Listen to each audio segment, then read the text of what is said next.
When we started the thing, I didn't even know who the Taliban were. I didn't know how radical they were or just what they were about. One of the things with the Taliban is they didn't have a clue about the oil and gas business. The idea was to bring them over and establish some credibility with the Taliban that we were a real company.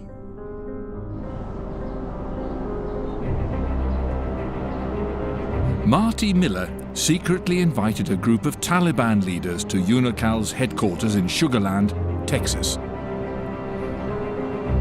No press covered the event.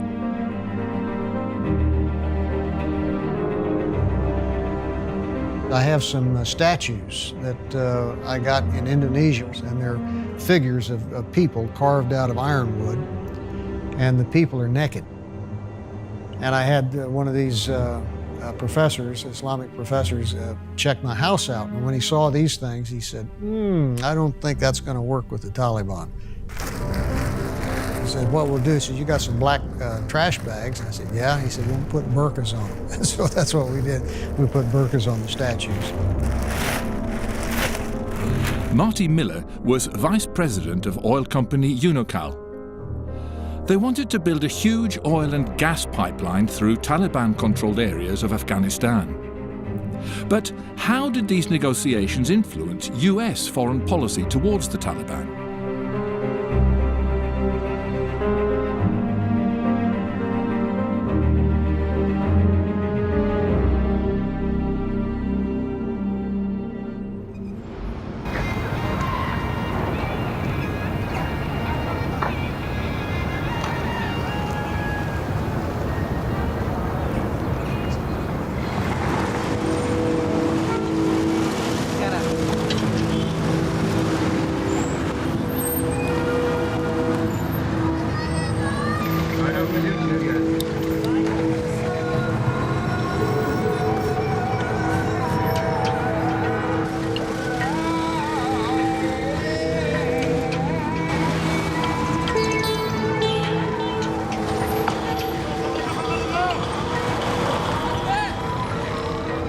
The Afghan capital of Kabul is preparing for a new era.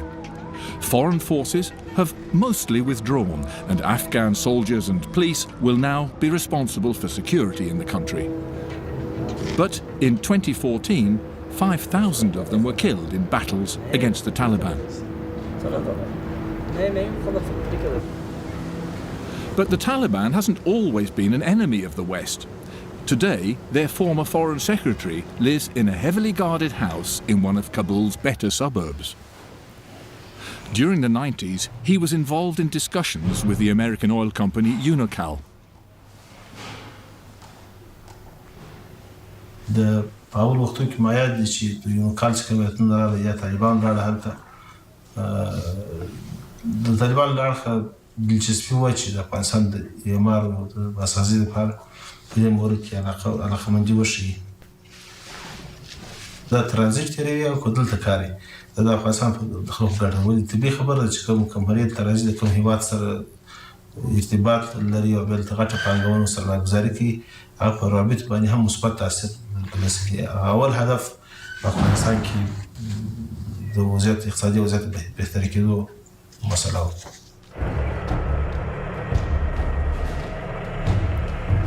Since the Soviet invasion of Afghanistan in 1979, the country has been in a state of constant warfare.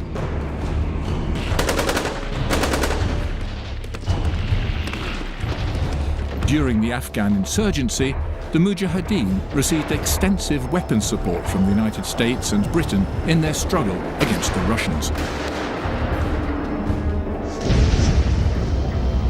The Soviet occupation ended in 1989.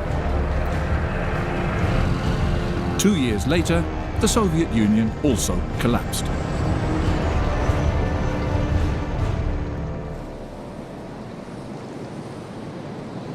Unocal's CEO, John Imel, saw an opportunity in the fall of the Iron Curtain. At the time the Soviet Union broke up and China opened up, which happened more or less at the same time, we had a very senior guy kind of cruising the former Soviet Union to look for opportunities. We realized that Turkmenistan had huge world-class gas reserves, which were produced by the Soviet Union, but after breakup, they were not produced any longer because Russia had its own gas supplies to bring to market from Siberia. So Turkmenistan was stuck with reserves and no market. Unocal wanted to build two pipelines, one for oil and one for gas. The pipelines would go from Turkmenistan through Afghanistan, Pakistan and India, a distance of well over 1,700 kilometers. Construction costs would be close to $10 billion. Afghanistan could earn $400 million per year in transportation costs, which would more than double the Afghan government's income at that time. It's a wonderful idea. There's all the reasons in the world why it should happen. First of all, the economic benefits that would spawn to each individual country. And of course, the whole area is just in turmoil. You know, the Pakistanis don't like the Afghans don't like the Pakistanis, the Turkmen are skeptical of both of them, and then you got India and Pakistan, all of that. It's just a mess in there.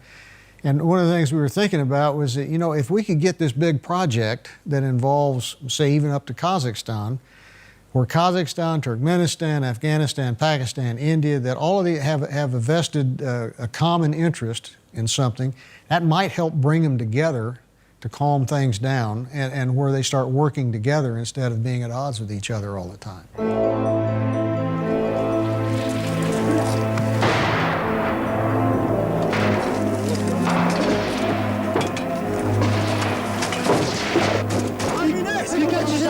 There was a power vacuum after the withdrawal of Soviet forces, and local warlords fought over territory in a protracted civil war.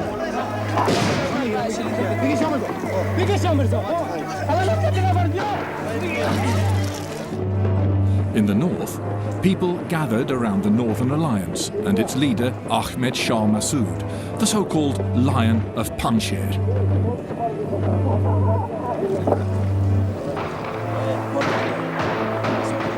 In the south and east, another movement began to assert itself in ethnic Pashtun areas. They called themselves the Taliban and were supported militarily by Pakistan, then in conflict with India. The Pakistanis were trying to impose their will on the future of Afghanistan, and they wanted to ensure that Afghanistan was not going to be a strong, viable nation state that could in any way reconnect, as they had in the past, with India. Taliban leader Mullah Muhammad Omar was a war hero from the years of insurgency against the Soviet Union. Pakistan decided it was going to assist Mullah Muhammad Omar and this group, which had no name. And what they provided was money and weaponry, training, ammunition, trucks, tactical advice, and then eventually they provided the Talibs, the students, religious students, Afghans and Pakistanis in the what became to be 13,000 madrasas within the northwestern frontier province to join and go in the fight.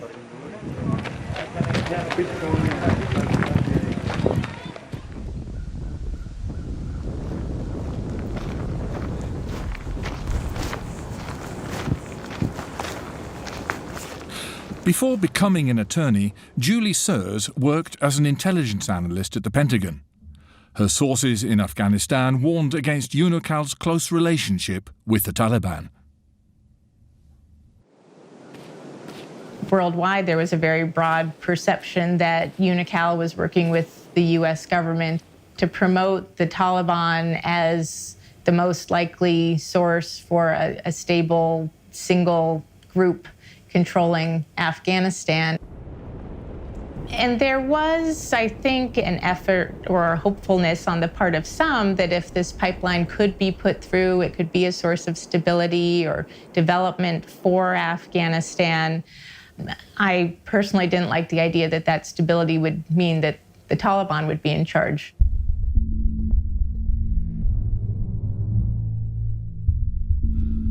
With the civil war raging, Marty Miller went on his first journey into Afghanistan.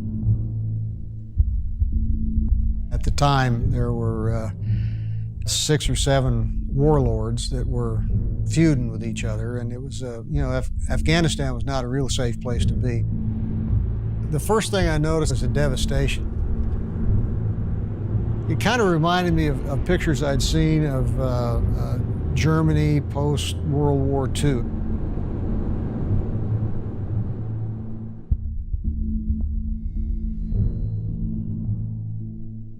The Taliban headquarters, it was a house that was still all intact, but there wasn't a stick of furniture in the house at all.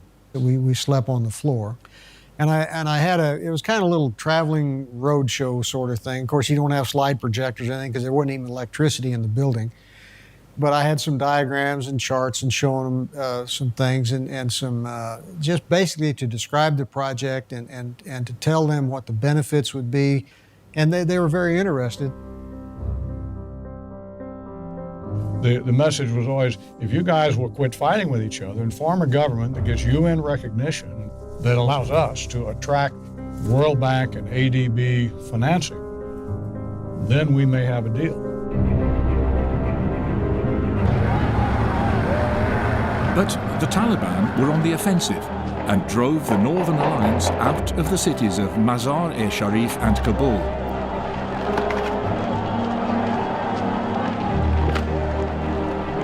They then controlled most of the country. Mohammad Najibullah, president during the Soviet occupation, had been spared by the Northern Alliance. But the Taliban showed no mercy. Najibullah was first tortured, castrated, and then hanged alongside his brother. The execution was a clear sign of what kind of regime had seized power in Kabul.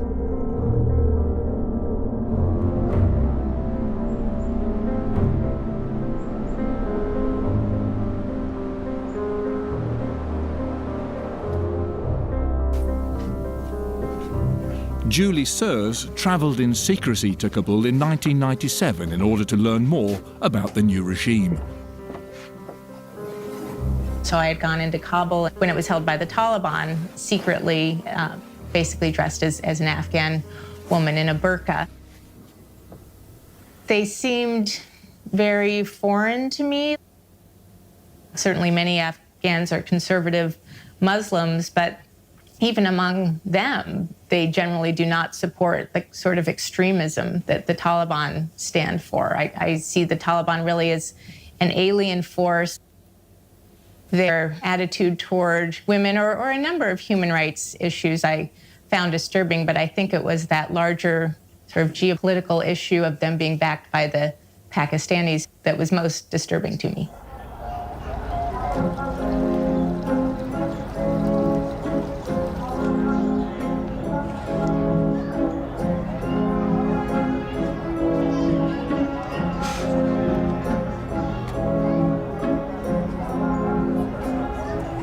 When the Taliban came in power, they declared their own government, but they didn't have good experience with government. The Taliban means the religious students working, studying, learning in seminaries, in the madrasas. The curriculum there, it was not capable to enable them to work with the international community. That was the problem, I think. America's concern about Afghanistan had been minimal before the Unocal pipeline project, but oil and gas negotiations sparked the Clinton administration's interest in the country. I'd probably go to Washington, D.C. Once every 6 to 8 weeks, and I would typically meet with the State Department, the NSA, the CIA. The CIA was very, very helpful. You know, they have this shadowy image, I guess you call it, but I found them very straightforward and very professional. And I think the Clinton administration was really committed to helping, American business be successful. And we enjoyed really strong support from the U.S. government.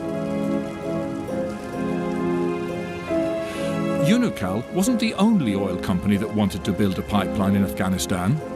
Argentine company Bridas was also trying to do a deal with the Taliban. بریډاس په نسبت باندې دا لویه وه. بریډاس وروسته مذاکرات ته داخل شو، هغه دومره زیاته نه وه پېژندل شوې، او د طالبان هیاتونه ولاړل. هغه پروژې چې په امریکا کې یونوکال ترسره کړې وې هغه یې وکړې د نږدو سره، او دا راز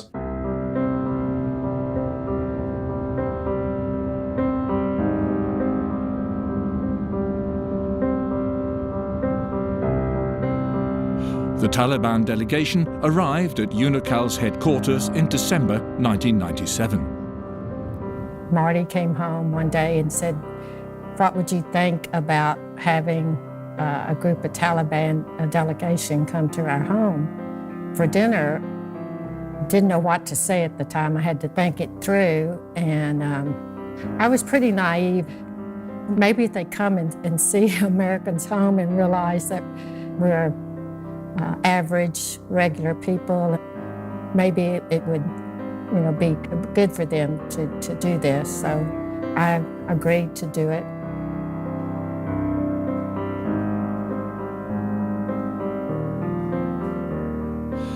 Caroline and Marty Miller did their utmost to avoid offending their Taliban visitors and removed all their religious pictures and figures.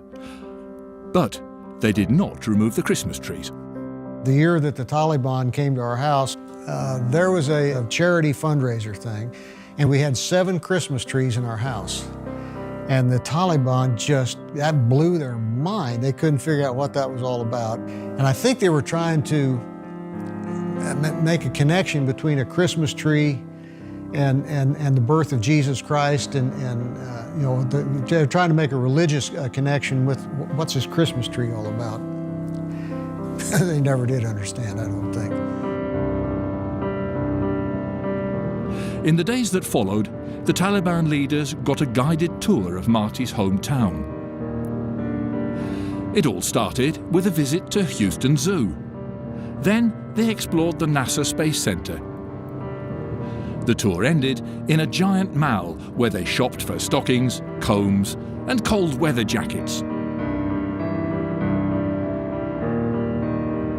They stayed at a motel that was across the Southwest Freeway from our office. And we found out later that, like when the maids cleaned their room, that they never had to make the bed or change the sheets. They just slept on the floor. And I guess that's, what they're accustomed to. As a whole, the Western culture is totally different from Eastern culture. But they found the United States a very progress society and a progress government.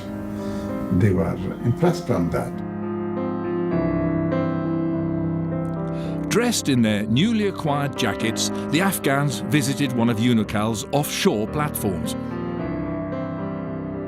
The impression I got is they were amazed. They were stunned to see these platforms in the Gulf of Mexico. They were sitting in like 300 feet of water. I think just the magnitude and the complexity of things, they were pretty well blown away by it.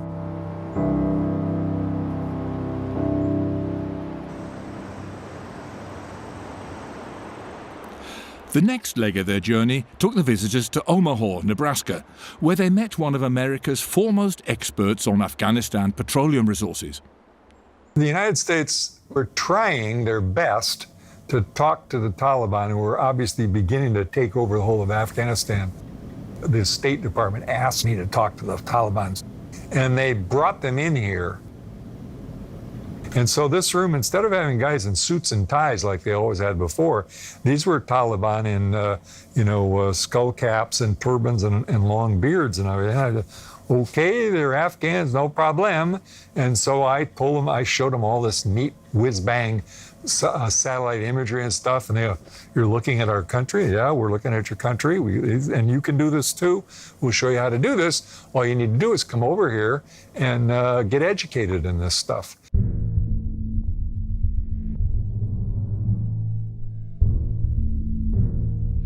The Taliban team's journey ended in Washington, D.C., where they met leading officials at the State Department. the State Department was still hopeful that this was going to be a part of an international combined effort that would be profitable for UNICAL, profitable for the Afghans commercially and financially, profitable for the Afghans in terms of development and education, profitable for the region. The Taliban were interested in the project. They were keen on making it happen. They never did sign a cooperation agreement or anything like that because they were afraid to sign anything without knowing specifically that Mullah Omar was behind it.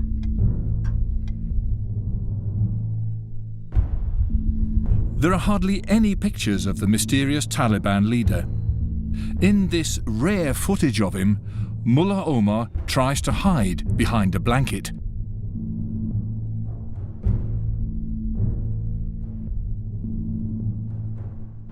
When I was in Kandahar the first time, he was there, and they kept saying that they were going to go talk. In fact, I asked if I could go see him, and they said, no, you're not senior enough to see the Mullah Omar.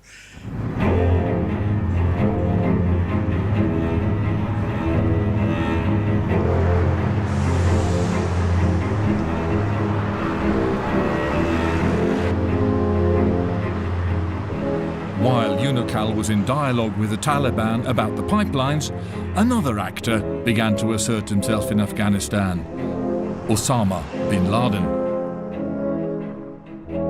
This son of a Saudi construction millionaire was a local hero because he'd participated in the insurgency against the Soviet Union. He returned to Afghanistan in 1996 after having been forced to leave the Sudan. Now, he was preparing for a new war, global jihad.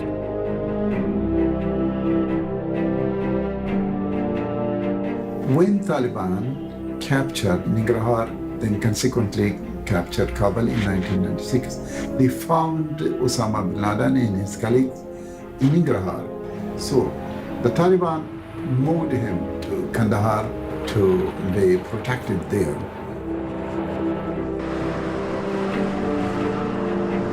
His arrival back in Afghanistan coincided with my own to work with the UN.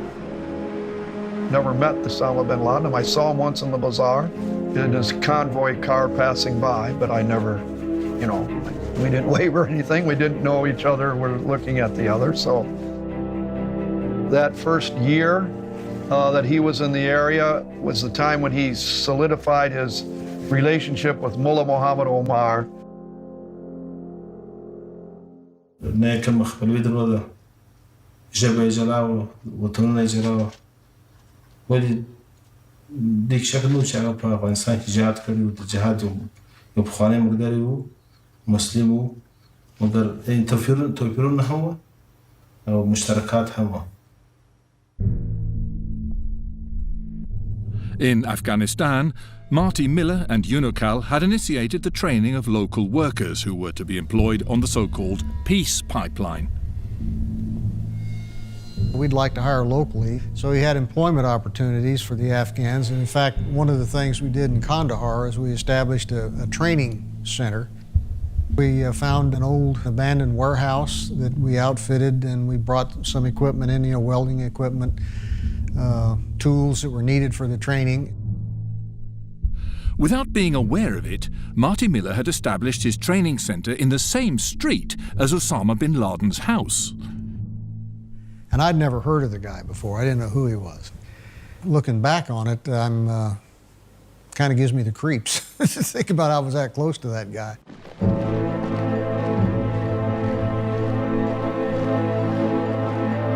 Osama bin Laden was also busy building training facilities.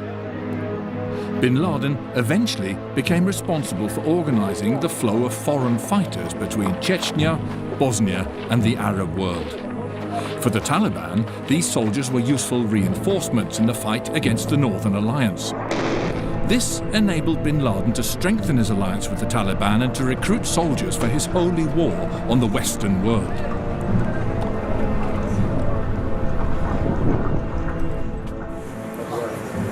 فحدثوا أنفسكم بالعمليات الاستشهادية، حدثوها كثيرا. في البداية نفسك ما تألف الأمر، تظن أن الأمر صعب جدا، ولكن ما يلبث أنت ما جئت هنا إلا وفي قلبك حب الله وحب الرسول عليه الصلاة والسلام. يا بلاد الوحي صفراء، يا بلاد. On the 7th of August 1998, a bomb exploded at the US Embassy in Nairobi. Simultaneously, a bomb detonated in neighbouring Tanzania. 224 people died in these terrorist attacks and more than 4,000 were injured. The Al-Qaeda trademark was established: serial attacks triggered by suicide bombers. I don't think I was terribly surprised when I heard about what had happened, because bin Laden was there and he was able to do it from Afghanistan and he was being protected by the Taliban. The young spy wanted to learn more about bin Laden and visited his enemies, the Northern Alliance. It was a perilous journey on horseback along bad roads. My interest was what was going on in the anti-Taliban areas, because that was an area where we did not have a lot of information. And my sense from back in Washington is that a lot of officials and policymakers were just writing off the resistance to the Taliban.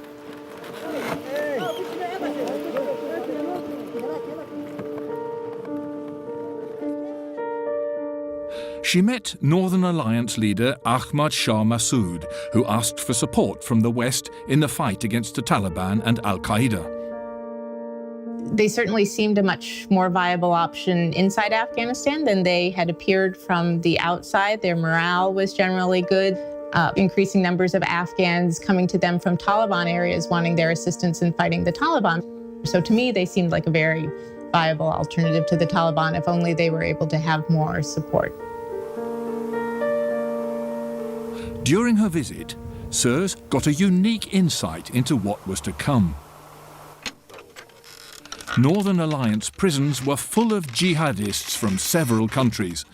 Their goal was to participate in the global jihad. She was especially shocked by what the prisoners told her about the close relationship between Pakistan, the Taliban and Al-Qaeda. Massoud urgently wanted to alert the West. He wanted more people to know about the Taliban and how they were interacting with bin Laden, and to emphasize that if we were opposing bin Laden, that we should really realize that he and the Taliban were sharing the same aims and goals and resources and funding. But Julie Sers' report was not well received by her bosses at the Pentagon. The State Department was even more annoyed. People were saying they were very upset about my trip, and I was told I simply wasn't going to be able to stay, and that they weren't going to give me my security clearance back. So essentially, they fired me.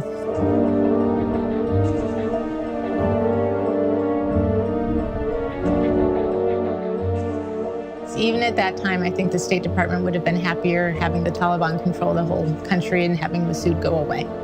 We didn't want to see the Taliban as our enemy at that time. I think there was still an idea that the Taliban were very separate from bin Laden, that we could ultimately negotiate with the Taliban to kick out bin Laden, and then our problem would be solved.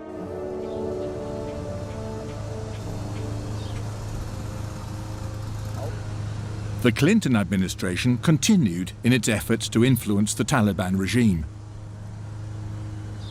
We were in the middle of, trying to get them to modify their behavior, and I'm a believer in you talk to your friends and your enemies. Talking is not acceptance of those practices. From day one, the Clinton administration was trying to push back and first, cajole and then pressure the Taliban regime into changing. And of course, that escalated once Osama bin Laden left Sudan and went to Afghanistan in 1996. The bombings of 98 were conducted from there, so it was very much on the forefront. The problem of Osama bin Laden stood in the way of any agreement about future oil and gas pipelines. He had declared war on America, and the simultaneous bombings of our embassies in Tanzania and Kenya really put us on a war footing with Osama bin Laden. And from that point on, we were actually trying to kill him. On the 20th of August 1997, President Clinton ordered the launch of cruise missiles against several al-Qaeda bases in Afghanistan. 4 of the bases were destroyed. In all, 25 al-Qaeda operators were killed, but Osama bin Laden himself escaped. I remember when President Clinton sent some cruise missiles into Afghanistan,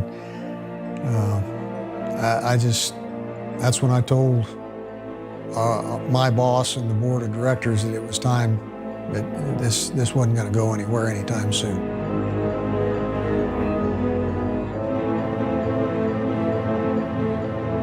At that point, UNICAL withdrew from the pipeline project, but the French intelligence analyst Jean-Charles Brissard argues that the idea of an oil and gas pipeline lived on.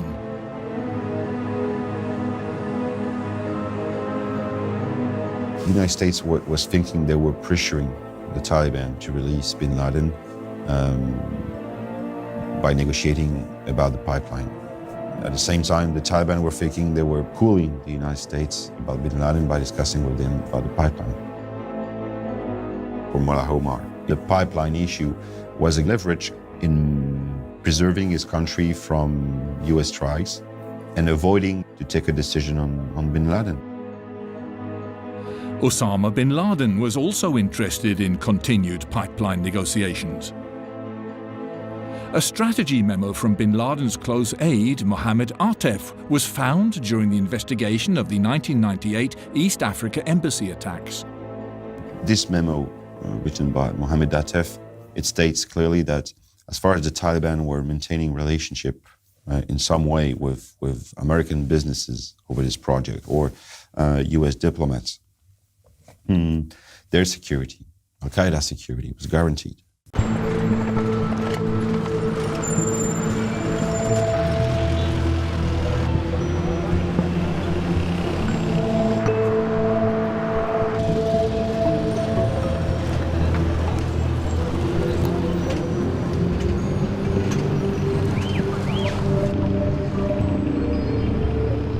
The terror attacks against the East African embassies tested the relationship between the Taliban and the Al-Qaeda leader. His presence in Afghanistan became a big hurdle between the relationship between Afghanistan and the international community. Sources say Mullah Omar had a furious showdown with Osama bin Laden after the East Africa bombings. The terrorist attacks obstructed Omar's plans for a caliphate in Afghanistan. Ruhollah Keplavak was one of the Taliban commanders in Mullah Omar's close circle. Allahu Akbar.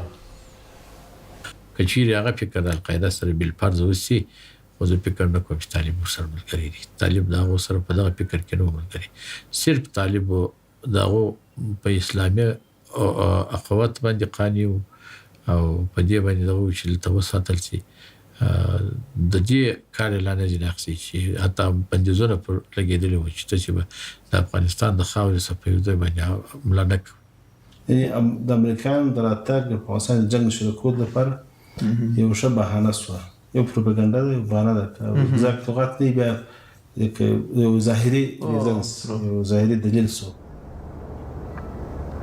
We know that there was a debate inside the Taliban between the hardliners and others. There were people that were clearly identifying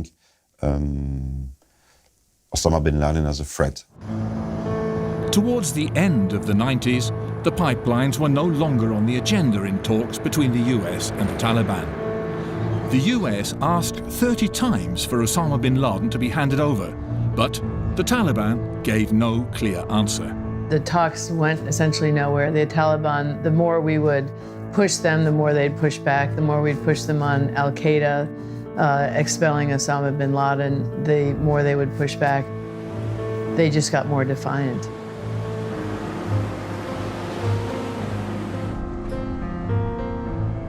چونکې د افغانانو دا طبیعت دی چې څوک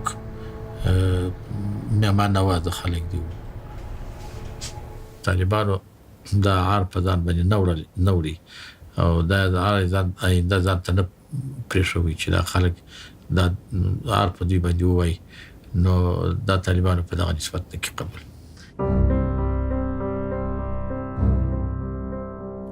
When George W. Bush came to power in 2001, he renewed attempts to get bin Laden extradited and get started with the construction of the oil pipeline.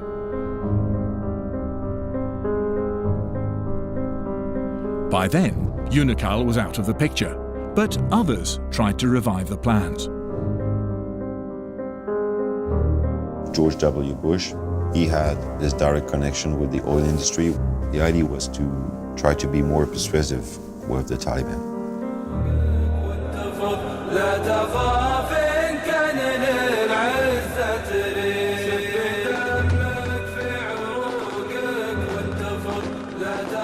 Al-Qaeda made a special documentary about the prelude to September the 11th. American-born Adam Gaddan is the film's narrator. An attack on Afghanistan had been planned for a long time. The Americans were boiling mad about a number of things. The Islamic Emirates' domination of strategic energy reserves, as well as the route of a proposed gas pipeline from the Caspian Sea. And most of all, its refusal to hand over Sheikh Osama.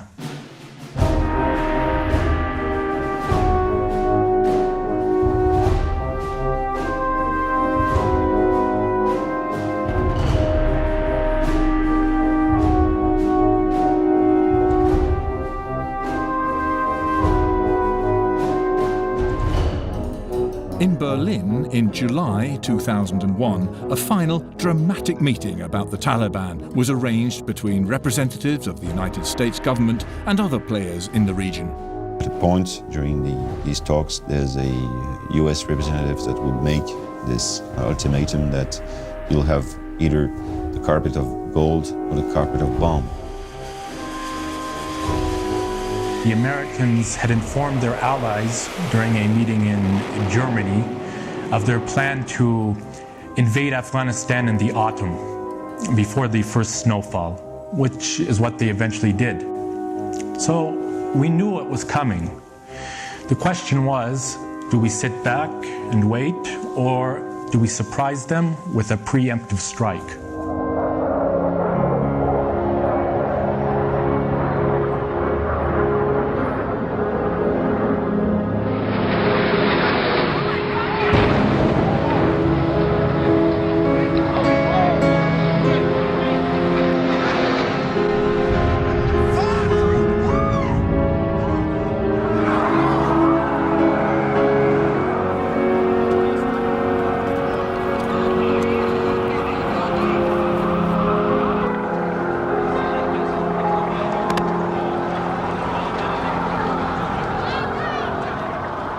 I was there in 9/11 in New York.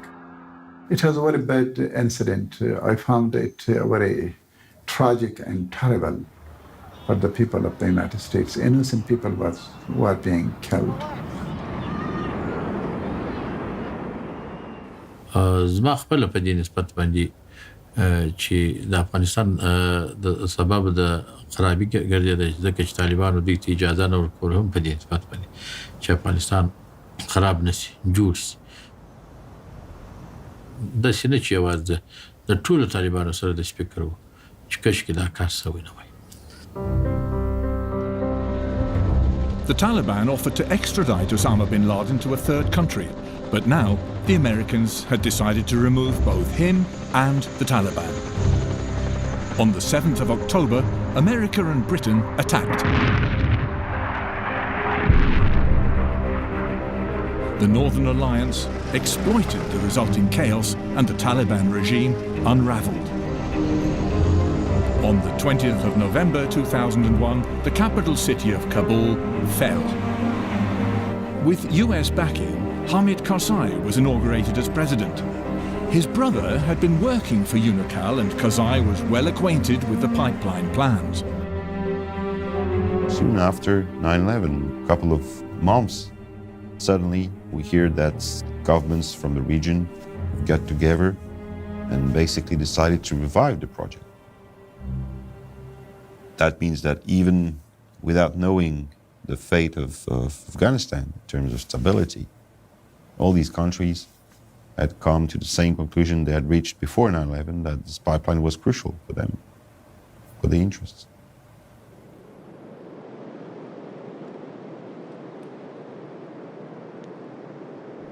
After 13 years of war, there is still no pipeline. The Taliban is back in strength and reluctant to negotiate about peace. They collapsed the Taliban government and brought a new government under the title of democracy and the human rights. But they did not bring peace to Afghanistan. The insurgency against the government installed by the international community is still going on.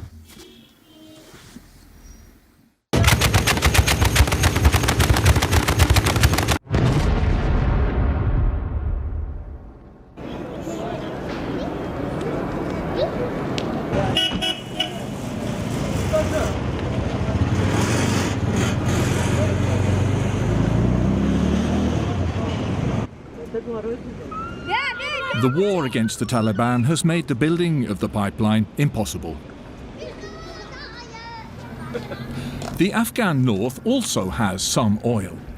After the pipeline was shelved, John Imel, who had left Unocal, considered investing in an oil and gas project in Mazar-e-Sharif.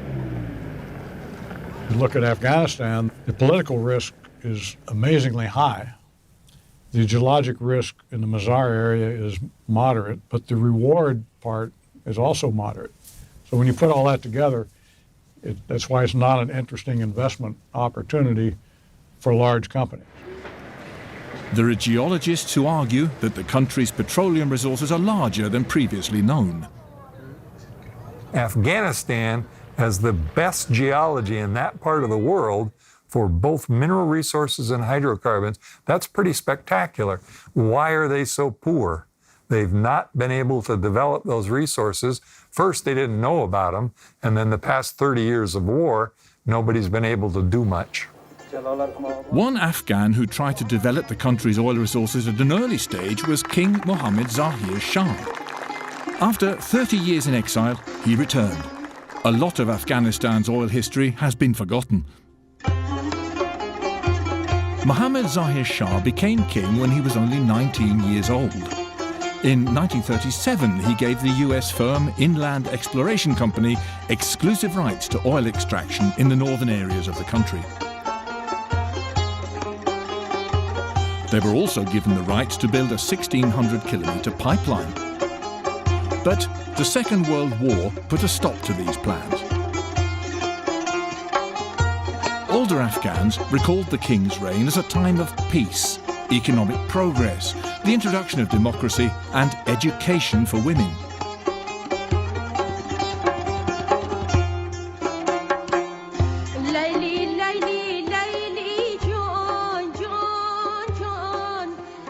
During that time, tens of thousands of Afghans were being employed by Afghan ministries as mechanics, plumbers, carpenters, drivers, construction workers, welders, etc., nannies, and life was blooming. This convinces me, now I was there through most of this time, that Afghans, when able to set aside their differences, they're able to be very effective. They're hardworking people. King Shah made new attempts to restart Afghan oil and gas production in the 50s and 60s. A series of test wells were drilled and American and Soviet geologists mapped the country's resources.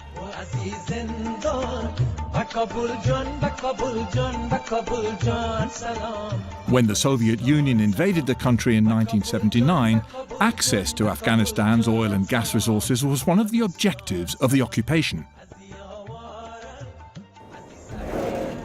John Schroeder was in Afghanistan at the end of the 70s as part of the Atlas Afghanistan project. He got a unique insight into the maps of mineral resources. There was one American geologist, me, and 250 Soviet Russian geologists. So when I left Afghanistan in late '78, I was actually deported by the communists who had taken over the government. I left having sent my maps out of the country in the diplomatic pouch, came back to the United States, and I've worked on the mineral resources in Afghanistan ever since. The Afghan resources to me look like a bonanza for the Afghans. So I just thought Afghanistan can pull itself up by its own resource bootstraps. And that's what I've been saying now for practically 40 years. West of Mazar al-Sharif are the remains of a gas refinery from the Soviet era. The plant is still in operation, but no longer produces as much as when the Russians were there. موردی بهره برداری و فعالیت قرار داشته که روزانه در حدود 6 میلیون متر مکعب گاز طبیعی از این تأسیسات استخراج، تصفیه و به جانب شوروی سابق صادر می شده. قبلا مدت زیادی توسط خودی قوای شوروی در اینجا پست‌های امنیتی بود و قوای از اینجا از این تأسیسات پاپلاینا طالبا بود، بله اونا حکومت میکردن اینجا و این تأسیسات هم تحت نظر و مراقبت اموا قرار داشت. قرار نکردن؟ نه هیچ. و از گاز استخراج میکردن، از به فروش میرساندن، یک منبع عایداتی بود و هست. Close by is a small fort guarding the gas plant against attacks from the Taliban. مدت 3 ماه 4 ماه پیشه که در ولایت شبرغان در بالای چای گاز طالبان حمله نمود که با تعداد 3 نفر کارگر گاز و 2 تا شهید شدند و 1 تا زخمی شدند. مدت 1 ساعت جنگ طول کشید.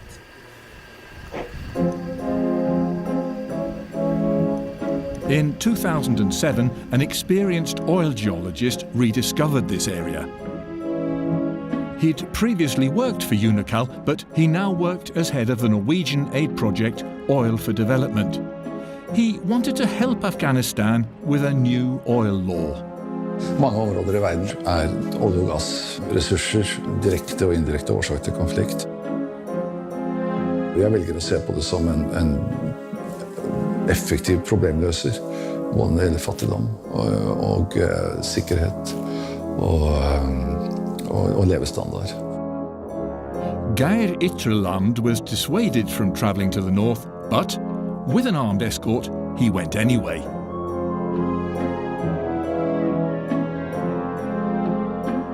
At one gas plant, he discovered a bricked-up room where documentation of Soviet oil and gas production had been hidden. På 90-tallet kjørte Taliban rundt og administrerte på sin besynderlige måte landet. Da stort sett gikk ut på å ødelegge skrevne rapporter og dokumentasjon. De har tydeligvis motvilje mot skrevne dokumenter. Og da hadde de åndsnærværelse nok til å mure igjen det rommet hvor dataene lå. Behind the secret wall lay old maps and seismic surveys that showed Afghanistan's oil and gas resources were significantly greater than the outside world was aware of. Meget tilfredsstillende opplevelse å gå inn i det rommet og etablere at disse dataene virkelig eksisterte. Og de menneskene der var veldig opptatt av å beskytte det og få til aktivitet igjen i det området. De visste veldig godt hva de gjorde.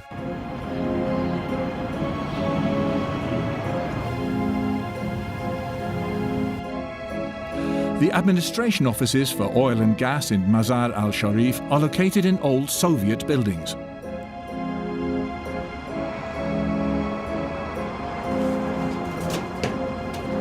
Chief Engineer Mohammed Jan Akhtari has made it his life's work to preserve the dusty archives.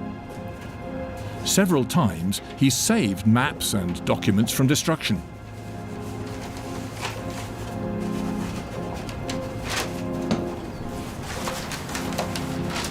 طول تقریبا 35 سال است که ما در جنگ‌های تعمیری داخلی مصروف هستیم و از ابتدای امور تفاوت اکتشاف که متخصصین کشورهای مختلفی از امریکا گرفته تا سوئیس تا رومانیا و بلغاریا و تا مواجه است. کارهای ما بسیار به کندی پیش رفته. در طول تقریبا 35 سال است که ما در جنگ‌های تعمیری داخلی مصروف هستیم و از ابتدای امور تفاوت اکتشاف که متخصصین کشورهای مختلفی از امریکا گرفته تا سوئیس تا رومانیا گروپایی بود که نقشه را تیکه تیکه کردن میایم مثال کنیم در زیر نقشه معیوب و معلول مدارم. گروپایی بود که همین نقشه را تیکه تیکه کردن. بعد من پارچه‌اش جمع کردم، رابرت صاحب خریدم، با کمک رفیقا از جای جمع کردیم، اما را ترمیم کردم، تشریح کردم. این میگه 1260 قطعه نقشه را من تشریح کردم. هیچ کس خبر هم نداره که در اینجا چی است. این همه سرمایه معنوی اینمی مردم ما است. یک روزی به درس میخوره، یک روزی به کار میره. کارکردی تماما متخصصینی که از ممالک مختلف در اینجا آمدن و کار کردن، نتایج کاری از اوناست. همینا رو ما همیشه حفظ کردم. اما دولت هیچ طرف مستقل هم نداره و ما از دولت توقعی نداریم. اونا با سیاست خود سرگردان هستن و رهبرها هم به خاطر به دست آوردن امتیازات می جنگن. Despite little money and poor health, Akhtari has systemized the files and preserved the valuable data for the future. این کتابایی که روی میز میبینن همیشه من با قلم نوشته کردم. یک سر دو سر کاغذ یعنی 15 کیلوگرم کاغذ من همیشه میگه موجود است که اولا ما با ابرای قلم خودکار حتی مو سامان و وسایل کارم خودم خریدیم از معاش خود. 500 قلم هم زیادتر مصرف کردیم و همیشه آثارش موجود است. کاغذ خودم پیدا کردیم. اگر نکنم دولتی نیست که همه پرسان کرد تو چرا کار کردی؟ من به خاطر آینده خود میکنم، به خاطر که از ما آمده ها پس 10 سال بعد و 20 سال بعد شرایط تغییر میخوره. همین نوشته‌های مرا که میبینه اما برای نواسا و کواسا و افپشت من افتخار است که اونا برای به سربلندی یاد میکنن که خوشا به حال بابای ما که در اون شرایط همگی چور و چپول سرگردان بود. این کتابا را نوشته کرد. این کتابایی که This is handwriting. Wow, how beautiful writing it is. 6 ماه سر این نقشه کار کردیم، یک کتاب نوشته کردیم. حالا فعلا زیر کار است. این به قسمت کتابا 70 60 تا جور کردیم. همین قدر هم که اینا میکنن با وجدان و حساب درسی که به حساب با خاطر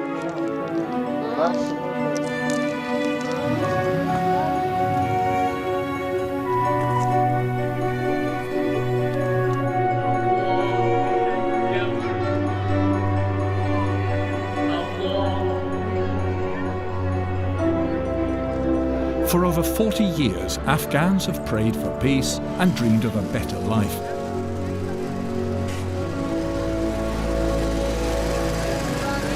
Of a better life is also about memories of what once was, about the time hope flourished and the country's hidden mineral wealth was estimated at $1,000 billion.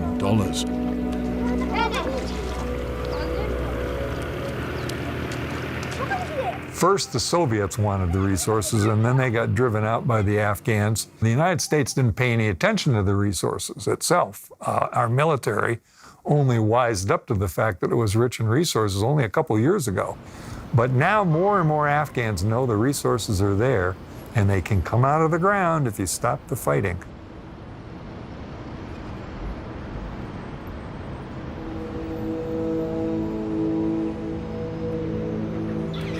The United States once hoped the peace pipeline would unite the warring parties in Afghanistan. They still do. Amazingly enough, they still want to build it.